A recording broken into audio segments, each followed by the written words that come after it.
கார்த்திக் ரேவதி சீரியல்ல இன்னைக்கு என்ன நடக்க போகுதுன்னு பார்க்கலாம் வாங்க வீடியோக்குள்ள போகலாம். கார்த்தியும் ரேவதியும் மகேஷை காப்பாத்திடலான்னு ஹாஸ்பிட்டல் கூட்டிட்டு போறாங்க. அங்க டாக்டர் கார்த்திகிட்ட சொல்றாங்க, ரமேஷ் சொன்ன கார்த்தி நீங்களான்னு கேட்குறாங்க. ஆமா டாக்டருங்கிறாங்க கார்த்தி. இவருக்கு ரொம்ப காயமாயிருக்கு, ஆப்ரேஷன் பண்ணி ஆகணும், கொஞ்சம் கிரிட்டிக்கலாக தான் இருக்காங்க, நாங்கள் ஆப்ரேஷன் முடிஞ்சதும் உங்களை பார்க்குறோங்கிறாங்க. சரி டாக்டர், எங்களுக்கு சின்ன ஃபங்க்ஷன் இருக்குது, அதை முடிச்சுட்டு நான் திரும்பவும் ஹாஸ்பிட்டல் வந்துடுறேன்னு சொல்கிறாங்க கார்த்தி. சரி பார்த்துட்டு வாங்கன்னு டாக்டர் சொல்லவும் கார்த்தியும் ரேவதியும் திரும்பவும் மண்டபத்துக்கு வராங்க. கார்த்தி ரேவதி கிட்ட சொல்கிறாங்க, ரேவதி இங்கே நடந்தது எதையுமே நீ அங்கே யார்கிட்டயும் சொல்லிடாத, உங்கள் அம்மா கிட்ட தங்கச்சி அக்கா யார்கிட்டயுமே சொல்ல வேண்டாம்னு சொல்கிறாங்க. ஆமாம் ராஜா, கத்தியை கையால் எடுத்தது நான் தான், கை ரகை என்னோட தானே பதிஞ்சிருக்கோம், இதை நீங்கள் ஏன் எடுத்ததா சொன்னீங்கன்னு கேட்கவும், ஆமாம் ரேவதி, போலீஸ் விசாரணைன்னு வரும்போது அதில் பிரச்சனை ஆகிடும், அதுக்கப்புறம் நீ ஆஸ்திரேலியா போகிறது கேன்சல் ஆகிடும், அதுக்காகத்தான் உனக்கு இதுக்கு எந்த சம்மந்தம் இல்லைன்னு நீ யார் கேட்டாலும் சொல்லிடுன்னு சொல்லி ரேவதியை திரும்பவும் மண்டபத்துக்கு கூட்டிகிட்டு போகிறாங்க. மண்டபத்தில் ரேவதியை எல்லாரும் பார்த்துட்டு ஓடி வந்து, ஏ ரேவதி இவ்வளவு நேரமா எங்கே போன, ஃபங்க்ஷனுக்கு ரெடியாகு, நேரம் ஆயிடுச்சு பாரு, ஐயர் வந்துட்டாங்க, அப்படியே இருந்து உன்னை காணுமேன்னு நாங்கள் எல்லாரும் தேடி பதறி போயிட்டோம் தெரியுமா, எங்கே போனேன்னு கேட்கவும் அப்பதான் கார்த்தி தான் பதில் சொல்கிறாங்க. ரேவதி தலை வலிக்குதுன்னு சொன்னா, அதான் மாத்திரை வாங்கிட்டு வரலான்ட்டு கடை வரைக்கும் நான் ரேவதியை கூட்டிட்டு போயிருந்தேன்னு சொல்லி கார்த்தி சொல்லி சமாளிக்கிறாங்க. அப்படியா ஏமா ரேவதி, சொல்லிட்டு போகக்கூடாதா, நாங்கள் எல்லாரும் காணானதும் பதறி போயிட்டோம் தெரியுமாங்கிறாங்க ராஜராஜன். ஆமா ஒன்றும் பிரச்சனை இல்லையில, அத்தை எங்க அப்படின்னு கார்த்தி கேட்கவும், அத்தை ஏதோ வெளியில வேலையா இருக்குதுன்னு சொல்லிட்டு போனாங்க, இப்போ வந்துருவாங்க மாப்பிள்ள, நீங்களும் ரேவதியும் ரெடி ஆகுங்க, நல்ல நேரத்தில் தாலி பிரித்து கோர்த்தரலாம், போய் ரெடியாகி வாங்கன்னு ராஜராஜன் சொல்லவும் கார்த்தி அவங்க ரூமுக்கு போய் ரெடியாகி வராங்க. இங்க ரேவதி அவங்க ரூமுக்கு போறாங்க. பின்னாடியே ரோஹிணி துர்கா இவங்களும் அவங்கள ரெடி பண்றதுக்காக ரூமுக்கு போறாங்க. ஏ ரேவதி இவ்வளவு நேரமா எங்க போயிட்டு தெரியுமா, மண்டபத்துல என்னெல்லாம் பிரச்சனை நடந்தது தெரியுமாங்கிறாங்க. அப்படி என்னடி நடந்தது, ஆமா இன்கம் டேக்ஸ் ஆபீசர் எல்லாம் வந்தாங்கல்ல, அதுக்கப்புறம் இங்க என்ன நடந்தது, அவங்க எதுக்காக மண்டபத்துக்கு வந்தாங்கன்னு ரேவதி கேட்கவும், அது ஏண்டி கேட்குற, அது ஒரு பெரிய கதை அப்படின்னு ரோஹிணியும் துர்காவும் சொல்ல ஆரம்பிக்கிறாங்க. அப்பா எடுத்துட்டு வந்தாங்கல்ல 50 லட்சம் ரூபாய் பணம், அது யாரோ இன்கம் டேக்ஸுக்கு தெரிவிச்சிட்டாங்க, சொன்னாங்கன்னே தெரியல, அதுக்கப்புறம் ஆபீஸ்ல எல்லாரும் வந்து இங்க மண்டபத்தை பூரா சோதனை போடணும்னு சொல்லிட்டாங்க. அதுக்கு முன்னாடியே உன் வீட்டுக்கார ராஜா கெட்டிக்காரத்தனமா இந்த விஷயம் தெரிஞ்சதும் பணத்தை அங்க மோர்க்குண்டா இருக்குல்ல அதுக்குள்ள பதுக்கி வச்சிட்டாரு, பத்திரமா பாதுகாப்பா வச்சிருந்ததுனால பணம் 50 லட்சம் ரூபாய் காப்பாற்றப்பட்டது தெரியுமா, பணம் மட்டும் பீரோவில் இருந்திருந்தா அந்த பணத்தை இன்கம் டேக்ஸ் ஆபீசர் எடுத்துட்டு போயிருப்பாங்க, அந்த பணம் சூளையில வேலை செய்யறவங்களுக்கு அப்பா கூலி கொடுக்கறதுக்காக வச்சிருந்திருக்காங்க, நல்ல வேலை டிரைவர் ராஜா பார்த்ததுனால அது பாதுகாப்பா எடுத்து வச்சாங்க, ராஜா ரொம்ப நல்லவர் ரேவதி, உனக்கு அவர் கிடைக்க கொடுத்து வச்சிருக்கணுங்கிறாங்க. ரேவதி அது மட்டும் இல்ல, எனக்கு ரத்தம் கொடுத்தது யார் தெரியுமா, நம்ம பாட்டி தான் கொடுத்துருக்காங்கன்னு ரோகிணி சொல்றாங்க. இதை கேட்டதும் ரேவதி இன்னும் அதிர்ச்சி அடைகிறாங்க. என்ன ரோகிணி சொல்ற, ஆமா அதுக்கு காரணம் யார் தெரியுமா, உன் வீட்டுக்காரர் ராஜா தான், பாட்டியை ரத்தம் கொடுக்க கூடாதுன்னு சொல்லிட்டாங்களாமே, அப்புறம் பாட்டியை மாறு வேஷம் போட்டு கூட்டிட்டு வந்து டாக்டர் கிட்டையும் சொல்லி அம்மாவுக்கு தெரியாமையே ரூம்ல வந்து எனக்கு பாட்டி தான் ரத்தம் கொடுத்துருக்காங்க, அதுக்கான ஏற்பாடு பண்ணி என் உயிர் பிழைக்க வச்சதே உன் வீட்டுக்காரர் தாண்டின்னு ரோகிணி சொல்லவும், இதை கேட்டதும் ரேவதி அப்படியே மெய் செலுத்து போறாங்க. ஆரம்பத்துல அந்த ராஜாவை பார்க்கும்போது எனக்கு பிடிக்கவே இல்லை, சித்தி சொல்லும் போதெல்லாம் அதுக்கேற்ற மாதிரி ராஜா இருந்தாரா, அதனால ராஜாவை நம்ம தப்பா நினைக்கும்படியே ஆயிப்போச்சு, ஆனா இப்பதான் ஒவ்வொரு விஷயமும் நல்லா யோசிச்சு பார்த்தா அவர் எவ்வளவு நல்லவர், நம்ம குடும்பத்துக்காக எவ்வளவு ஒரு நல்லது செஞ்சிருக்காருன்னு இப்பதான் எனக்கு தோணுதுங்கிறாங்க ரோகிணி. ரேவதியும் ஹாஸ்பிட்டல்ல நடந்தது எல்லாம் நினைச்சு பாக்குறாங்க. ராஜா மட்டும் அந்த நேரத்துக்கு வரலைன்னா மகேஷை கத்தியால குத்தி மகேஷையும் காப்பாத்திருக்க முடியாது, நானும் இந்த நேரத்துல இங்க வந்திருக்க முடியாது, போலீஸ் கேஸ் விசாரணைன்னு இப்படி அலைய வேண்டியதா இருக்கும், ஏதோ நல்ல வேலை அவர் வந்ததுனால கரெக்டான நேரத்துல ஹாஸ்பிட்டல்ல கொண்டு போய் அட்மிட் பண்ணியாச்சு, மகேஷை எப்படியும் காப்பாத்திடலான்னு டாக்டர் சொல்லியிருக்காங்க, அந்த நம்பிக்கையில தான் இருக்கேன், ஏதோ நல்ல வேலை அப்பவும் ராஜா தான் நமக்கு உதவி இருக்காருன்னு நினைக்கிறாங்க ரேவதி. பாவம் மகேஷ் இப்ப எப்படி இருக்காரோ என்னன்னாரோ தெரியலையேன்னு கவலையோடு இருக்காங்க ரேவதி. சாமுண்டீஸ்வரி மகேஷை கடத்தி வச்சிருந்த இடத்துக்கு போயிட்டு மகேஷை காணானதும் நேரா இங்க மாயா வீட்டுக்கு வராங்க. மாயா வீட்டுல வந்து என்ன மகேஷ் இங்க வந்திருக்கானான்னு கேக்குறாங்க. ஐயோ இல்லையே, மகேஷ் தான் இது வரைக்கும் நாங்களும் தேடிட்டு இருக்கோம், மகேஷை கண்டுபிடிக்கவே முடியலையே மேடம்ங்கிறாங்க மாயா. ஆமா திடீர்னு மகேஷை பத்தி கேக்குறீங்களே, இதுனா வரைக்கும் மகேஷை நீங்க இது அடைச்சு வச்சிருந்தீங்களான்னு கேக்குறாங்க. ஏய் என்ன வளர்ற, மகேஷை நான் கடத்தி வச்சிருந்தா இப்ப எதுக்கு நான் உங்ககிட்ட வந்து கேட்க போறேன், என்ன நீயும் மகேஷன் சேர்ந்து விளையாடுறீங்களா, மகேஷ் இங்க வந்தானா நீ கண்டிப்பா என்கிட்ட தகவல் கொடுக்கணும், இன்னைக்கு என் பொண்ணுக்கு தாலி பிரிச்சு கோர்க்கிற ஃபங்க்ஷனை வச்சிருக்கேன், அங்க நீயும் உன் குழந்தைனுக்கு இருக்கிற உறவு என்னங்கிறத எல்லாரும் முன்னாடியும் வந்து சொல்லணும்னு நான் நினைச்சிட்டு இருந்தேன், அப்படி ஒரு வேளை மகேஷ் இங்க வந்தானா மகேஷை கூட்டிக்கிட்டு நீ மண்டபத்துக்கு வந்து எல்லா உண்மையும் சொல்வியான்னு கேட்குறாங்க. மாயா நான் சொல்கிறேன் மேடம், ஆனால் மகேஷ் மட்டும் வந்தால் போதுமே, இப்போ இன்னும் அவனை காணுமேங்கிறாங்க. மகேஷ் இங்கே வச்சுக்கிட்டு நீ தெரியல அப்படி இப்படின்னு ஏதாவது நாடகம் நடித்த நான் என்ன பண்ணுவேன்னு எனக்கே தெரியாது, 2 பேர்ட்டி உண்டு இல்லைன்னு பண்ணிடுவேன், என்னை பற்றி உனக்கு தெரியுமில்ல, ஜாக்கிரதை, மகேஷ் வந்ததும் உடனே நீ மண்டபத்துக்கு கூட்டிகிட்டு வான்னு மிரட்டிட்டு போகிறாங்க சாமுண்டீஸ்வரி.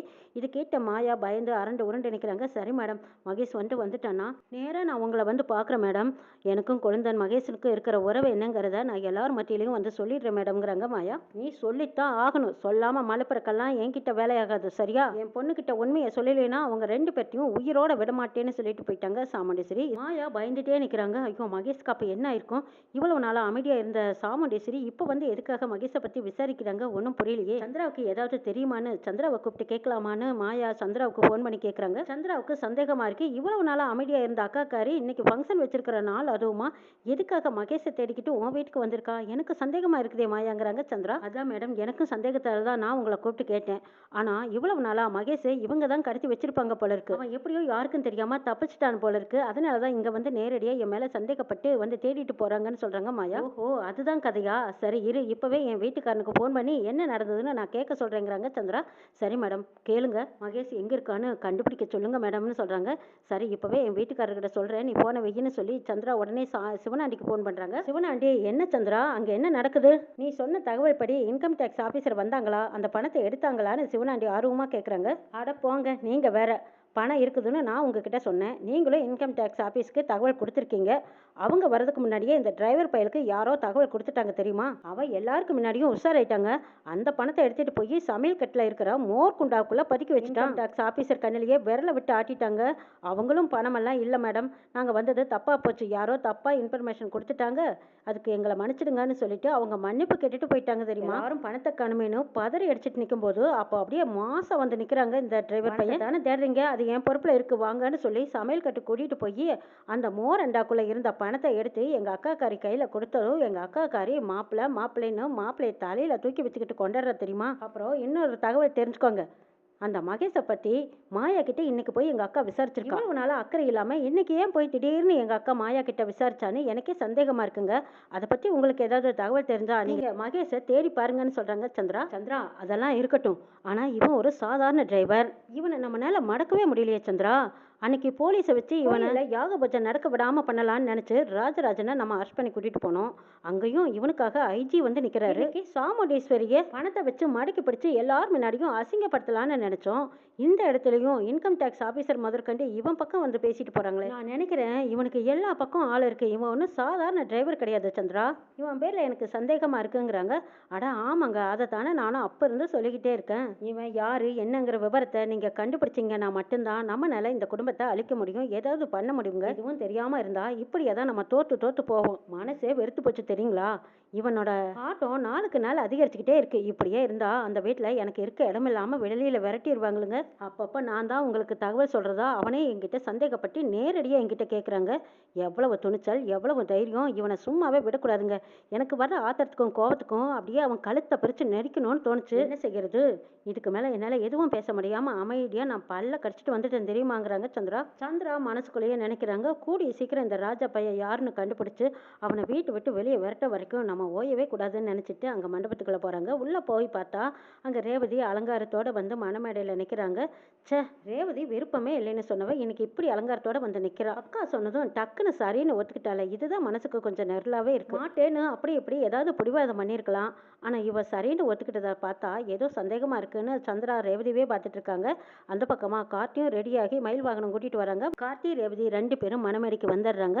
ஐயர் நாளியாச்சுன்னு சொல்லி தங்கச் சங்கிலியை எடுத்து கார்த்தி கையில கொடுக்குறாங்க. சம்பிரதாயப்படி இந்த தாலி சங்கிலியை நீங்க பொண்ணு கழுத்துல போட்டு விடுங்கன்னு சொல்லி கார்த்தி கையில கொடுக்குறாங்க. கார்த்தியும் முறையா செய்ய வேண்டிய சடங்கு சம்பிரதாயங்கள் எல்லாம் பண்ணிட்டு திரும்ப அந்த தங்கத்தாலியை எடுத்து ரேவதி கழுத்துல போட்டு விடுறாங்க. ரேவதியும் அதை சந்தோஷமா தலைகுனிஞ்சு வாங்கிக்கிறாங்க. கத்தியால குத்தப்பட்டிருக்கனால இது பின்னாடி பிரச்சனை ஆயிடும், போலீஸ் கேஸ் ஆயிடும். அதனால போலீஸ்க்கு இன்ஃபார்ம் பண்ணிடலான்னு சொல்லி டாக்டர் போலீஸ் கிட்ட தகவல் தெரிவிச்சிடுறாங்க. போலீஸ் ஹாஸ்பிட்டலுக்கு ஓடி வந்து மகேஷை பார்க்கலாமான்னு கேட்குறாங்க. நர்ஸு சொல்கிறாங்க, இல்லை சார் அவர் இன்னும் மயக்கத்தில் தான் இருக்காங்க, மயக்கம் தெளிஞ்சதுக்கு அப்புறமா நீங்கள் டாக்டர் கேட்டுட்டு அவங்க கிட்ட விசாரிக்கலாங்கிறாங்க. போலீஸ் ஆஃபீஸரும் கொஞ்சம் நேரம் வெயிட் பண்ணிட்டு இருக்காங்க. மகேஷ் மெல்ல கண்ணு முழிக்கிறாங்க. நர்ஸு பார்த்துட்டு வெளியில் ஓடி வந்து போலீஸ் கிட்ட சொல்கிறாங்க, சார் அவர் கண்ணு முழிச்சிட்டாரு, நீங்கள் போய் பார்க்கலாங்கிறாங்க. திடீர்னு உள்ளே போகிறாங்க. போய் பார்த்தா மகேஷ் மெல்ல கண்ணு முழிச்சிருக்காங்க. சார் எங்களை யாருன்னு தெரியுதா, ஞாபகம் இருக்கா அப்படின்னு எல்லாம் கேட்கும்போது மகேஷ் கொஞ்சமாக கண்ணு முழிச்சு நான் ஹாஸ்பிட்டல் இருக்கேனாங்கிறாங்க. ஆமா சார், யாரோ கத்தியால குத்திருக்காங்க, இப்பதான் உங்களுக்கு ஆபரேஷன் முடிஞ்சிருக்கு, உங்க நேர பேச முடிஞ்சா பேசலாம், ரொம்ப ரிஸ்க் எடுத்துக்க வேண்டாம்னு சொல்றாங்க. நாங்க கேட்குற கேள்விக்கு நீங்க சும்மா தலையசிச்சிங்கன்னா மட்டும் போதும்னு கேட்டுட்டு இருக்காங்க இன்ஸ்பெக்டர். இல்லை சார், என்னால் பதில் சொல்ல முடியுங்கிறாங்க மகேஷ். அப்படியா?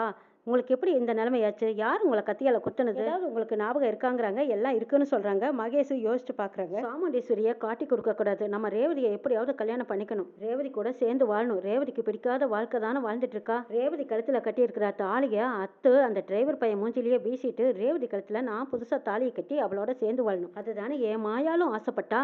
நானும் மாயாவும் ஆசைப்பட்ட மாதிரியே நான் ரேவதியை கல்யாணம் பண்ணிக்கிட்டு அவள் சொத்துக்கு வாரிசாகணும். அதனால எக்காரத்தை கொண்டு சாமுண்டீஸ்வரியை காட்டி கொடுக்கக்கூடாது. இந்த டிரைவர் பையனை காட்டி கொடுத்துடலாம். ஆரம்பத்துலேருந்தே அவன் நம்மக்கிட்ட வம்பு பண்ணிட்டு தானே இருந்தான்.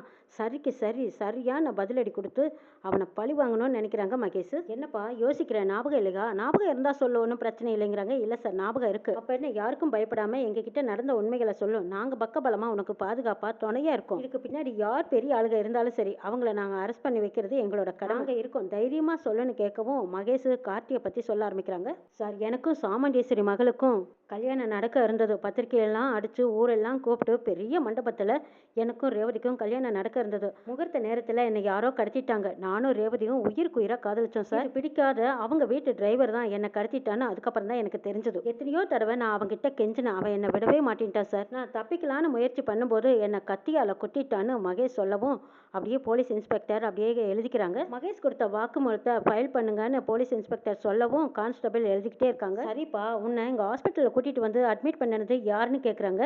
ரேவதி தான் சார் செய்வா. பாவம், அந்த ராஜா மனசுல ஒரு வெறியோட என்னை கத்தியால குத்திட்டான். கிட்ட நல்ல பேர் வாங்கணுங்கிறதுக்காக அவன் இப்படியெல்லாம் ட்ராமா பண்ணிட்டான் சார். கருத்து கொண்டு அவனை நம்பாதீங்க சார். அவனை ஜெயிலில் பிடிச்சி பல வருஷம் உள்ள தள்ளுங்க சார். கூடிய சீக்கிரமே ரேவதிக்கு அந்த கார்த்தி பையன் கூட டைவர்ஸ் வாங்கி கொடுத்துட்டு ரேவதியும் நானும் கல்யாணம் பண்ணிக்கிட்டு சந்தோஷமா வாழணும்னு ஆசைப்படுறேன். எனக்கு சப்போர்ட்டா இருங்க சார்னு சொல்லி கெஞ்சுறாங்க மகேஷ். சரிப்பா, உன் வாயாலேயே நீ வாக்குமூலம் கொடுத்துட்டியல, நாங்கள் கூடிய சீக்கிரம் அவரை அரெஸ்ட் பண்ணி உள்ள தள்ளுறோன்னு சொல்லிட்டு போலீஸ் அங்கிருந்து போறாங்க.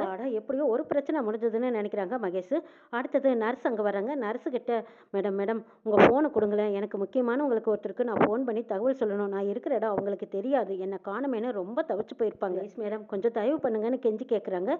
மகேஷ் கெஞ்சறதை பார்த்த நர்ஸு சொல்கிறாங்க, சரி சார் இருங்க தரேன்னு சொல்லி அவங்க ஃபோனை கொடுக்குறாங்க. மகேஷ் உடனே மாயாவுக்கு ஃபோன் பண்ணி, மாயா பதறாத, நான் ஹாஸ்பிட்டலில் இருக்கேன். என்னை இவ்வளவு நாளாக சாமுண்டீஸ்வரி தான் கட்டி போட்டு வச்சிருந்தா. அந்த இடத்துல ரேவதிக்கு எப்படியோ விஷயம் தெரிஞ்சு என்னை பார்க்கறக்காக ஓடி வந்தா. என்னை காப்பாற்றினதே ரேவதி தான். ரேவதியை நானே கல்யாணம் பண்ணிக்கிறேன், அந்த தாலியை அத்து வீசுன்னு சொன்னேன். அவன் என்கிட்ட போராடினா. அந்த நேரம் பார்த்து ரவுடி வந்து என் வயிற்றுல கத்தியால் குத்திட்டானுங்க. அவனுக்கிட்ட சண்டை போட்டு தப்பிச்சு போகிறதுக்குள்ளேயா கத்தியால் குத்தப்பட்டதுனால என்னால் எதுவுமே செய்ய முடியாமல் உயிருக்கு போராடி அப்படியே சரிஞ்சு விழுந்துட்டேன். அப்போ ரேவதி தான் கையால் கத்தி எடுத்தா. அதுக்கப்புறம் என்ன நடந்ததுன்னு எனக்கு தெரியல.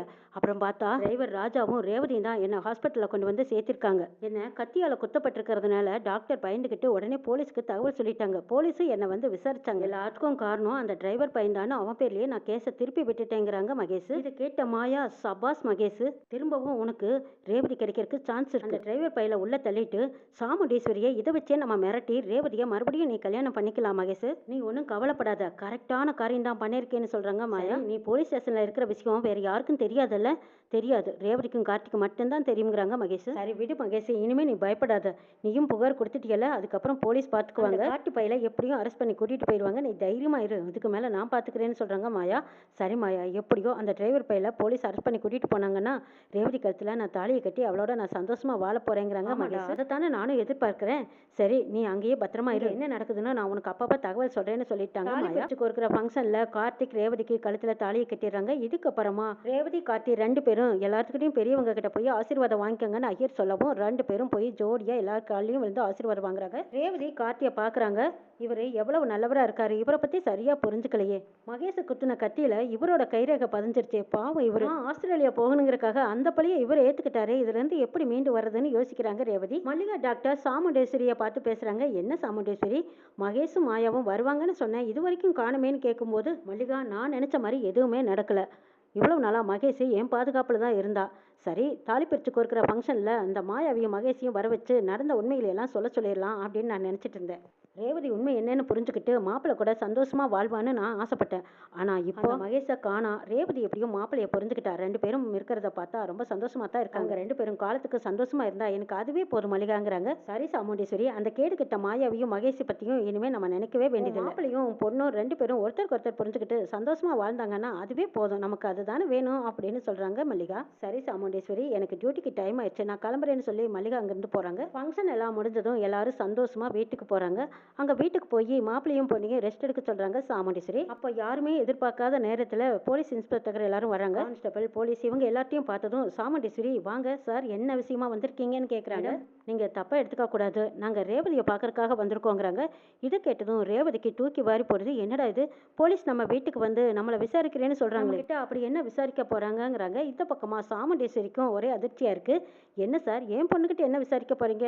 அவளுக்கு இன்னைக்கு தான் ஃபங்க்ஷன் முடிஞ்சிருக்கு. பொண்ணு மாப்பிள்ளையும் அதுவும் அந்த ரூமில் தான் ரெஸ்ட் எடுத்துட்டு இருக்காங்க. அவளை எதுக்காக என்ன விசாரிக்க போகிறீங்க அப்படி சாமுண்டீஸ்வரி கேட்கவும், மேடம், மகேஷை பற்றின உண்மைகள் சில விஷயங்கள் நம்ம ரேவதிக்கு தெரியும், அவங்க கிட்ட நாங்கள் விசாரணை நடத்தணும். மகேஷ் ரேவதியை பற்றி தான் சொல்கிறாரு, அதனால ரேவதி கிட்ட விசாரணை பண்ணுறதுக்கு நீங்கள் அனுமதிக்கணுங்கிறாங்க. இதை கேட்ட சாமுண்டீஸ்வரிக்கு தூக்கி வாரி போடுது. ரேவதி கிட்ட என்ன விசாரிக்க போகிறீங்கன்னு கேட்கவும், என்கொயரி பண்ண நீங்கள் டிஸ்டர்ப் பண்ணக்கூடாது, ரேவதியை வர சொல்லுங்கன்னு சொல்லவும், ரேவதி இங்கே வாமான்னு சாமுண்டீஸ்வரி கூப்பிடுறாங்க. ரேவதி வந்து நிற்கிறாங்க. என்னமா, போலீஸை பார்த்ததுமே கை காலெல்லாம் நடுங்குது ரேவதிக்கு. அப்போ கார்த்தியும் வராங்க. கார்த்தி வந்து, என்ன சார், எதுக்காக வந்திருக்கீங்கன்னு கேட்கவும், சார், மகேஷை யாரோ கத்தியால் குத்தி ஹாஸ்பிட்டலில் அட்மிட் ஆயிருக்காங்க, அவங்களுக்கு ஆப்ரேஷன் முடிஞ்சிருக்கு, அவர் இப்போ தான் நினைவு திரும்பியிருக்காரு, நினைவு திரும்பின கையோட உங்கள் பேரில் புகார் கொடுத்துருக்காரு, நாங்கள் உங்களை விசாரிக்கணும். அதுக்கு முன்னாடி உங்கள் ஒய்ஃப் ரேவதிக்கு இந்த கல்யாணத்தில் விருப்பமே இல்லாத இந்த கல்யாணத்தை அவங்க அம்மா செஞ்சு வச்சதா புகார் கொடுத்துருக்காரு மகேஷ். மகேஷ்க்கும் ரேவதிக்கும் தான் கல்யாணம் நடக்க இருந்ததாமே, இவங்க சொத்துக்கு ஆசைப்பட்டு தான் நீங்கள் ரேவதி கழுத்தில் தாலியை கட்டிட்டதாகவும், மகேஷை கடத்திக்கிட்டு போய் ஒரு குடோனில் இவ்வளவு நாளாக நீங்கள் கட்டி போட்டதாகவும் கத்தியால் குத்திட்டதாகவும் எங்களுக்கு புகார் கொடுத்துருக்காருன்னு சொல்கிறாங்க இன்ஸ்பெக்டர். இதை கேட்டதும் பேசாமல் அமைதியாக நிற்கிறாங்க கார்த்தி. இதெல்லாம் கேட்டுட்டு இருந்த ரேவதி பதறி போயிடுறாங்க. சார், அவன் சொன்னதெல்லாம் பொய்ங்கிறாங்க ரேவதி. மேடம், அடிபட்டு கிடக்கிறது மகேஷ், அவர் சொல்கிறது தான் நாங்கள் ரிப்போர்ட்டை எழுத முடியும், நீங்கள் எது சொல்கிறதா இருந்தாலும் போலீஸ் ஸ்டேஷனில் வந்து சொல்லுங்கன்னு கூப்பிடுறாங்க. ரேவதிக்கு அப்போ தான் உண்மை புரியுது. சே, இவனை காப்பாற்ற போய் இவன் எப்படியெல்லாம் கேஸை கொடுத்துருக்கான் பாருன்னு நினைக்கிறாங்க. இந்த பக்கமாக சாமுண்டீஸ்வரிக்கும் ஒரே குழப்பமாக இருக்குது. இதில் ரேவதி எங்கே போய் அவனை பார்த்தா, நாம தானே மகேஷை கடத்திட்டு போய் கட்டி போட்டு வச்சிருந்தோம், இன்னைக்கேன்னு பார்த்தா அவன் காணாமல் போயிட்டான். அவன் என்ன இப்படியெல்லாம் கேஸை கொடுத்து வச்சிருக்கான், நம்ம மாப்பிள்ளை பேர்லையும் பொண்ணு பேர்லையும் இப்படி ஒரு அபாண்டமான பழியை சுமத்திருக்கானே. போலீஸ்க்கு முன்னாடி அவன் மட்டும் என் கையில் கிடச்சிருந்தா சுட்டு தள்ளியிருப்பேன், அவனை சும்மாவே விடக்கூடாதுன்னு அப்படியே சாமுண்டீஸ்வரி மனசுக்குள்ள கோபத்தில் கொந்தளிச்சு நிற்கிறாங்க. சார், நீங்கள் போலீஸ் ஸ்டேஷன் வரைக்கும் வர முடியுமா? நீங்கள் வரலினா நாங்கள் கண்டிப்பாக கூட்டிகிட்டு போக வேண்டியதாக இருக்குன்னு சொல்லவும், கார்த்தி சரி சார் நான் வரேன்னு சொல்லி கார்த்தி போலீஸ் கூட கிளம்பி போகிறாங்க. இதை பார்த்த ரேவதியோட மனசு பதறுது. சார், அவர் எந்த தப்புமே பண்ணலேன்னு போய் கெஞ்சி கேட்குறாங்க. கார்த்திக்காக ரேவதி கெஞ்சிக்கிட்டு இருக்கிறத பார்த்த சந்திராவும் சரி, ரோகிணி, துர்கா இவங்க எல்லாருமே பார்த்து பதறாங்க. அடிப்பாவி, நேற்று வரைக்கும் அந்த டிரைவரை வெறுத்து பேசிட்டு இருந்தா ரேவதி, இன்னைக்கு என்னடானா இவனுக்காக இப்படி வரைஞ்சு கட்டுறாங்க. அந்த டிரைவர் பையன் மேலே என்னதான் பாசமோன்னு நினைக்கிறாங்க சந்திரா. ரேவதி ஓடி வந்து சாமுண்டீஸ்வரி கிட்ட கெஞ்சுறாங்க. அம்மா, எப்படியாவது அவரை காப்பாத்துங்கம்மாங்கிறாங்க. ரேவதி, என்ன நடந்தது என்கிட்ட சொல்லுங்கிறாங்க. அம்மா, நீங்க தான் சொல்லணும், நீங்க தானே மகேஷை கடத்திட்டு போய் கட்டி வச்சிருந்தீங்க, எல்லாத்துக்கும் காரணம் நீங்கதாம்மா. கட்டி வச்சிருந்த மகேஷை அந்த ரவுடிங்க கத்தியால் குத்திட்டாங்க. அவர் இருக்கிற இடம் தெரிஞ்சு நான் அவரை காப்பாத்துறதுக்காகத்தான் நான் போனேன். மண்டபத்தில் ரெய்டு நடந்துட்டு இருக்கும்போது என்னை நீங்கள் யாருமே கவனிக்கல. அப்போங்க யாருக்கும் தெரியாம நான் மகேஷை காப்பாற்றலான்னு போய் அவனை காப்பாற்றினேன். இங்கே கத்தியால் குத்திட்டு ஓடிட்டாங்க. அந்த கத்தியை நான் தான் என் கையால் எடுத்தேன். அந்த நேரம் கரெக்டாக ராஜா வந்துட்டாரு. வந்து பார்த்துட்டு நான் பதறி தவிச்சு போய் நிற்கிறத பார்த்து எனக்கு ஹெல்ப் பண்ணாரு. மகேஷை காப்பாற்றலான்னு சொல்லி கார்த்தியும் நானும் தான் சேர்ந்து ஹாஸ்பிட்டல் கூட்டு போய் அட்மிட் பண்ணணும். அந்த படுபாவி மகேஷ் அநியாயமா என் புருஷன் கார்த்திக் மேலே இப்படி ஒரு பழியை சுமத்திட்டானே, அவன் சாகட்டும்னு விட்டுருந்துருக்கணும், நான் தப்பு பண்ணிட்டேங்கிறாங்க ரேவதி. இப்போ அதை பற்றி பேசி பிரயோஜனம் இல்லை. அவன் தப்பானவனு உங்ககிட்ட நான் நிறைய தடவை எடுத்து சொல்றதுக்காக முயற்சி பண்ணேன். அதுக்கான சந்தர்ப்பம் நேரம் இது பார்த்துட்டு இருந்தேன். அப்பதான் சரி, தாலி பிரித்து கொடுக்குற அன்னைக்கு அவனை கூட்டிட்டு வந்து அவனோட அயோக்கியத்தனமெல்லாம் என்னங்கிறத உன் முன்னாடி நிரூபிக்கலான்னு நினைச்சேன். அதுக்குள்ளேயே இவ்வளோ பெரிய பிரச்சனையெல்லாம் நடந்துருச்சுங்கிறாங்க சாமுண்டீஸ்வரி. இது கேட்ட ரேவதிக்கு மறுபடியும் தூக்கி வாரிப்படுது. என்னம்மா சொல்றீங்க? மகேஷை பற்றி உங்களுக்கு ஏற்கனவே தப்பானவனு தெரியுமாங்கிறாங்க. ஆமா ரேவதி, மகேஷ்க்கும் மாயாவுக்கும் தப்பான வரவு இருக்கு. இது மல்லிகா டாக்டருக்கும் தெரியும். நிறைய தடவை அவள் ஹாஸ்பிட்டலில் போய் தான் அபார்ஷன் பண்ணியிருக்காங்க. அபார்ஷன் பண்ணதுக்கான ஆதாரம், ரெக்கார்டு எல்லாமே மல்லிகாட்டு இருக்கு. இது எல்லாமே கொண்டு வந்து உங்ககிட்ட காட்டி நிரூபிச்சு மகேஷ் மாயா எப்படிப்பட்டவங்கன்னு சொல்றதுக்காகத்தான் நானும் இப்படி ஒரு ஃபங்க்ஷனை ஏற்பாடு பண்ணினேன். ஆனால் அதுக்குள்ள இப்படியெல்லாம் தப்பா நடக்கும்னு நான் எதிர்பார்க்கவே இல்லைங்கிறாங்க சாமுண்டீஸ்வரி. இதையெல்லாம் கேட்ட ரேவதி தலையை அடிச்சுக்கிட்டு அழுகுறாங்க. அம்மா, இதையெல்லாம் ஏமா என்கிட்ட முன்னாடியே சொல்லாம விட்டீங்க? இப்ப நம்மனால எதுவுமே அறியாத ராஜா பாதிக்கப்பட்டிருக்காரு. இப்ப அவங்கள அரெஸ்ட் பண்ணி கூட்டிட்டு போயிருக்காங்க. ராஜாவை எப்படியாவது காப்பாற்றணும், வாங்கம்மான்னு கெஞ்சுறாங்க ரேவதி. சரி, முதல்ல போய் மகேஷை பார்க்கலாம். அவன் கொடுத்த வாக்குமூலத்தை அவன் வாபஸ் வாங்கினா மட்டும்தான் நம்ம மாப்பிள்ளையை காப்பாற்ற முடியும்னு போய் ஹாஸ்பிட்டலில் பார்க்குறாங்க. சாமுண்டீஸ்வரி, ராஜராஜன், ரேவதி இவங்க எல்லாருமே மகேஷை பார்க்கறதுக்காக ஹாஸ்பிட்டல் போய் பார்க்கும்போது அங்கே மகேஷை காணா. மகேஷை காணுமே, வேற பெட்ல சேர்த்திருக்காங்களான்னு டாக்டரை போய் கேட்குறாங்க. டாக்டர் பார்த்துட்டு இல்லையே, இன்னும் அவங்கள பெட் மாற்றி கொடுக்கல, அவங்களுக்கு இன்னைக்கு காலையில் தானே ஆப்ரேஷன் முடிஞ்சது, அதுக்குள்ள எப்படி காணாமல் போவாருன்னு கேட்கும்போது காணுமே சார் அப்படின்னு எல்லாரும் ஹாஸ்பிட்டல் பூரா தேடி பார்க்குறாங்க. மகேஷ் கடத்தப்பட்டிருக்கிற விஷயம் தெரியுது. அச்சச்சோ மகேஷை காணுமே, யாரோ கடத்திட்டாங்க, மறுபடியும் யார் கடத்தினாங்கன்னு தெரியலையேன்னு பதறாங்க. மகேஷ் மட்டும் இந்த இடத்துல இருந்திருந்தா அவனை எப்படியாவது மிரட்டி உருட்டி அவன் கொடுத்த கேஸை வாபஸ் வாங்கியிருக்கலாம். இப்போ மாப்பிள்ளை எப்படி காப்பாத்துறது? சரி வாங்க போலீஸ் ஸ்டேஷன்ல போய் என்ன நடக்குதுன்னு பார்க்கலான்னு சாமுண்டீஸ்வரி குடும்பமே எல்லாரும் திரும்ப போலீஸ் ஸ்டேஷனுக்கு போறாங்க. அங்க போய் பார்த்தா கார்த்தியை நிக்க வச்சு கேள்வி மேல கேள்வி கேட்டுட்டு இருக்காங்க. சாமுண்டீஸ்வரி போனதுமே சார் யார் மேல கை வச்சிருக்கீங்க தெரியுமா? ஏன் மாப்பிள்ளை இவரு எந்த தப்புமே செய்யல, இவரை கூட்டி அந்த விசாரணை பண்ணிட்டு இருக்கீங்க அப்படின்னு சாமுண்டீஸ்வரி கேட்கவும், மேடம் பாதிக்கப்பட்டவர் கேஸை கொடுத்திருக்காரு, நாங்க எங்க டியூட்டியை செஞ்சுதான் ஆகணும், நாங்க விசாரிச்சு தான் ஆகணும் மேடம். விசாரணை முடிஞ்சதுக்கு அப்புறமா இவர் குற்றவாளியா இல்லையான்னு தெரிஞ்சுக்கிட்டு அதுக்கப்புறம் நீங்க கூட்டிட்டு போலாங்கிறாங்க. ராஜா நீங்க ஒன்றும் கவலைப்படாதீங்க, மகேஷை நாங்க போய் பார்த்தோம், அவன் காணோம், அவனை யாரோ கடத்திட்டாங்க, அவன் கொடுத்த புகார் செல்லாதுங்கிறாங்க. இந்த விஷயத்தை கேட்டதும் கார்த்திக்கு மறுபடியும் தூக்கி வாரி போடுது. அவனை இவங்க தானே கடத்தி வச்சிருந்தாங்க, காப்பாற்றி கொண்டு வந்து ஹாஸ்பிட்டலில் சேர்த்திருந்தோம், ஹாஸ்பிட்டல் இருந்து யார் கடத்திருப்பான்னு யோசிக்கிறாங்க. அதான் மாப்பிள்ளை எனக்கும் தெரியல, என்கிட்ட இருந்து எப்படியோ தப்பிச்சு போயிட்டான், தப்பிச்சு போனவனை நீங்க காப்பாற்றி கொண்டு ஹாஸ்பிட்டலில் சேர்த்திருக்கீங்க, அங்கிருந்து யாரோ கடத்திட்டாங்க, அவன் கொடுத்த கேஸ் செல்லாது மாப்பிள்ளை, அதனால நீங்க ஒன்றும் கவலைப்படாதீங்க, உங்களை எப்படியும் நான் வெளியில எடுத்துட்டு வரேங்கிறாங்க சாமுண்டீஸ்வரி. சிவனாண்டி சாமுண்டீஸ்வரிக்கு ஃபோன் பண்ணி என்ன சாமுண்டீஸ்வரி மகேஷை வலை வீசி தேடுவே போல இருக்குன்னு சிவனாண்டி கேட்கவும், இதுக்கு பின்னாடி நீ தான் இருக்கியான்னு சாமுண்டீஸ்வரிக்கு புரியுது. என்ன நடக்குதுன்னு பார்க்கலாம்.